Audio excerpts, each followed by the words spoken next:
5 lives were lost, 4 from the same family on this stretch of interstate in Terrell. Police say the driver told them he fell asleep, and sources familiar with the investigation say the truck's registration, known as a cab card, was fake, and arrest warrants have been issued. We've also now confirmed that the truck was hauling a United States Postal Service load, and there are serious questions about whether that driver and Hope Trans, the company he was driving for, should have been hauling it at all. The whole family died needlessly. John Nohenick represents one of the family members. There are so many issues with the company, their safety record. It's a matter of time before this happens. We've learned Tennessee-based Covenant Logistics hired Hope Trans to haul that load. The truck began its journey at a postal distribution center outside Atlanta. Its next stop, Irving. The final destination is unclear. That route from Atlanta to Irving spans 800 miles, a 12-hour haul. But Postal Service rules are clear. Team drivers are required for trips over 500 miles. In this case, the driver was alone. There was just so many red flags. We spoke with a former Hope Trans driver who says he drove a Postal Service load from Atlanta to Phoenix alone, just weeks earlier in early June. I next day shipped it from Atlanta all the way to Phoenix off of 3 hours of sleep. The driver asked us to conceal his identity, but says he warned Covenant about Hope Trans a week before the crash. He just kind of brushed it off. He didn't say anything about when I told him that I was the only one running that load. Postal records available online show contracts with Covenant in excess of $40 million. In a statement, Covenant told WFAA it was deeply saddened to learn of the tragic accident involving Hope Trans. We are cooperating with all law enforcement and other government agencies investigating this incident. The Postal Service responded saying, "The Postal Service is aware of this accident, which is the subject of an ongoing investigation."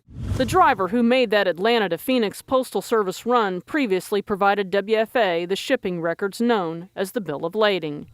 It showed the departure date backdated from June 9th to June 8th. A majority of their freight, that's how it goes. They change the pickup times. They push the pickup times back if you need more time. A second former Hope Trans driver reached out after seeing our July 2nd report. They don't care about rules. They just care about dropping off the load and making that money. He provided us his employment agreement and shipping records for a load of pickles. A 2,200-mile trip from North Carolina to Utah. The original departure date, June 16th. The new one, backdated to June 15th. All of a sudden you got 11 fresh hours. And he says there was a code for asking for more drive time. All I had to say was I need a cup of coffee, and they would give me more time. Both truckers also provided us the same message instructing drivers to hide any original paperwork and noting that showing the original documents can lead to a major violation. It really gets my blood boiling for this family, because if they were doing that, if Hope was doing that, they for sure didn't belong on the road. If you were a major carrier, would you hire this company to transport loads? Absolutely not. Steve Bryan is CEO of Blue Wire. Blue Wire is like a credit report, but for trucking companies. It analyzes federal crash and inspection data, scoring more than 700,000 carriers nationwide.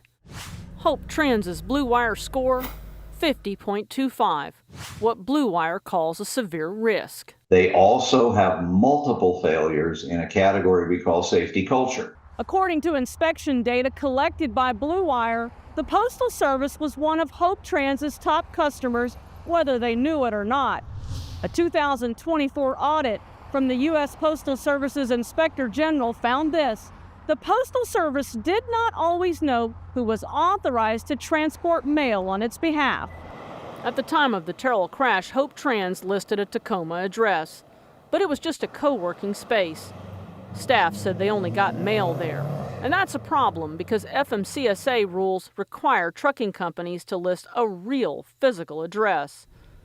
And within 2 days after the crash, Hope Trans changed its address in federal records to an Orlando apartment. Our sister station in Tampa went to that Orlando apartment. Wedged in the door, a business card from a federal investigator. Have you ever seen the name Hope Trans, LLC at all? No. Oh, that's a name you can remember, no.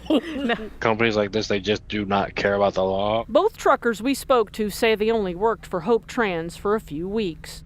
The company still has not responded to requests for comment. If I kept driving for this company, this is how I was going to end up, just like that driver did. For now, Hope Trans is still authorized to haul freight on the nation's interstates. In Dallas, I'm Tanya Iser.